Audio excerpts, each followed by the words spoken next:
पाकिस्तान में poultry farming का तकरीबन 50 से 60% हिस्सा open farming, free range poultry या बैकयार्ड पोल्ट्री में मुश्तमिल है। और ये वो फार्मर हैं, ये वो मुर्गियां पालने वाले हैं जो सबसे ज़्यादा सर्दियों में डिस्टर्ब होते हैं। जैसे ही नवंबर का मौसम शुरू होता है, इनके बर्ड्स तरह तरह के मसाइल का शिकार हो जाते हैं और उनमें सबसे ज़्यादा जो मसला आता है वो सांस का मसला आता है। सांस के मसले के बाद जो मसला आता है वो आता है बुखार का।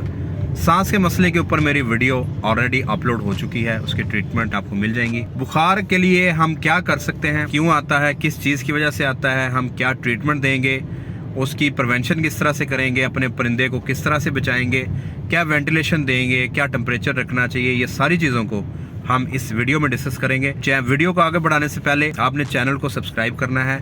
नीचे रेड कलर का सब्सक्राइब का बटन है, उसको प्रेस कर दें। बेल आइकन को प्रेस कर दीजिएगा। वीडियो को लाइक भी कीजिएगा, शेयर भी कीजिएगा। शुरू करते हैं। अस्सलाम वालेकुम, मेरा नाम है डॉक्टर कामरान। आप देख रहे हैं पोल्ट्री विद डॉक्टर कामरान।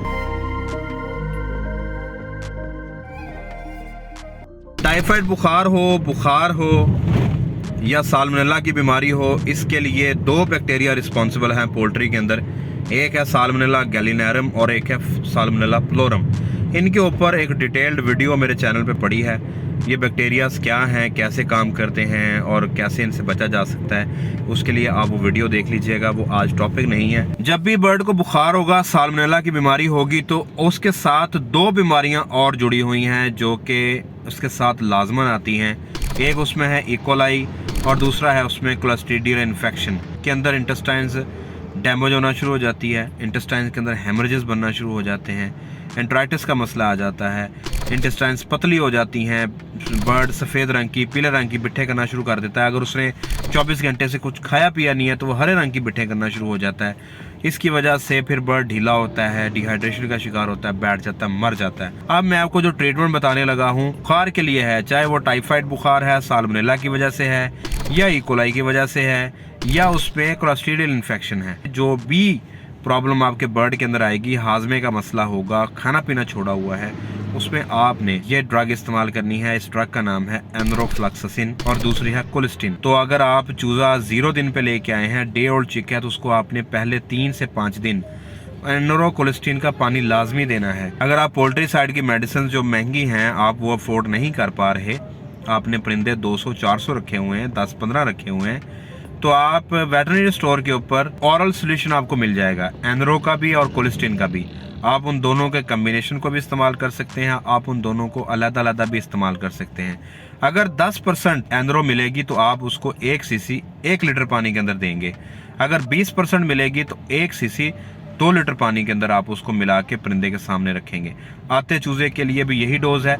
अगर आपका परिंदा किसी भी एज के ऊपर बुखार का शिकार है, इकोलाई का शिकार है, उसमें किसी किस्म का हाजमे का मसला है, पतले दस्त लगे हुए हैं, तब भी आप एनरोकोलिस्टिन ही इस्तेमाल करवाएंगे। इसी तरह अगर आपने इंजेक्शंस करवाने हैं, वेटरनरी स्टोर से आपको मिल जाएंगे। अगर पानी के अंदर चूजा पानी नहीं पी रहा या दवाई असर नहीं कर रही, जब भी परिंदा आपका डिस्टर्ब होगा, उसकी इंटेस्टाइन डिस्टर्ब होंगी, तो इंटेस्टाइन में जो भी चीज जाएगी वो प्रॉपर एब्जॉर्ब नहीं हो पाएगी। अब आप इस सूरत में उसको इंजेक्ट करेंगे। जितने भी आपके परिंदे हैं आप उसको इंजेक्ट करेंगे।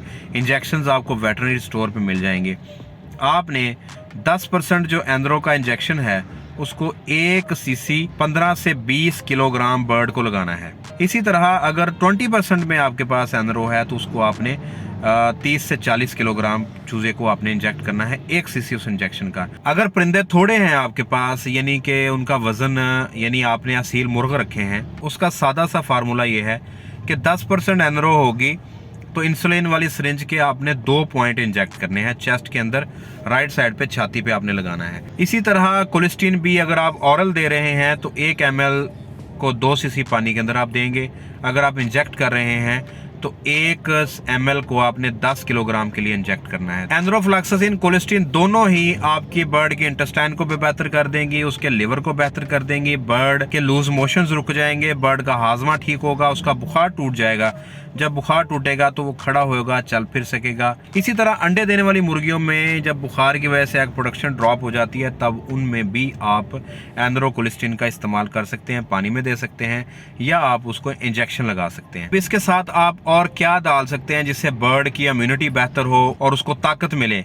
उसके लिए आप MEY-COM इंजेक्शन एक मिलता है, आप वो इस्तेमाल कर सकते हैं। टीके के अंदर आप उसको एंड्रोकोलिस्टिन के साथ मिक्स भी कर सकते हैं। 1 ml for 5 kg body weight के हिसाब से लगेगा। अगर पानी में आप देना चाहते हैं उसके लिए आप साइमोस्ट्रेस इस्तेमाल कर सकते हैं 1 ग्राम 1 लीटर के अंदर, या कोई भी मार्केट के अंदर इस्तेमाल होने वाला मल्टीवाइटामिन्स को आप 1 cc 2 लीटर पानी के अंदर या 1 cc 1 लीटर पानी के अंदर आप इस्तेमाल करवाएंगे। बुखार से रिलेटेड बहुत ज़्यादा क्वेश्चनिंग हो रही थी, चूजे को बुखार है, चूजा बैठ गया है, लूज मोशंस कर रहा है। मैंने आपको उसकी वजह भी बता दी है, किस वजह से हो रहा है उसका मैंने आपको इलाज भी बता दिया है। इसके अलावा अगर आपका कोई क्वेश्चन हो आप मुझे कमेंट सेक्शन में पूछ सकते हैं, आप मुझे मेरे व्हाट्सएप नंबर पर रब्ता कर सकते हैं। अगर अभी तक आपने चैनल को सब्सक्राइब नहीं किया तो नीचे जो लाल कलर का सब्सक्राइब का बटन है उसको ऐसे हल्का सा छू लें, टच कर लें, बेल आइकन के बटन को प्रेस कर लीजिएगा। मेरे चैनल की नोटिफिकेशंस आपको मिलती रहेंगी।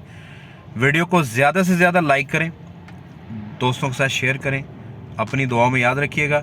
अगली वीडियो तक के लिए अल्लाह हाफिज़।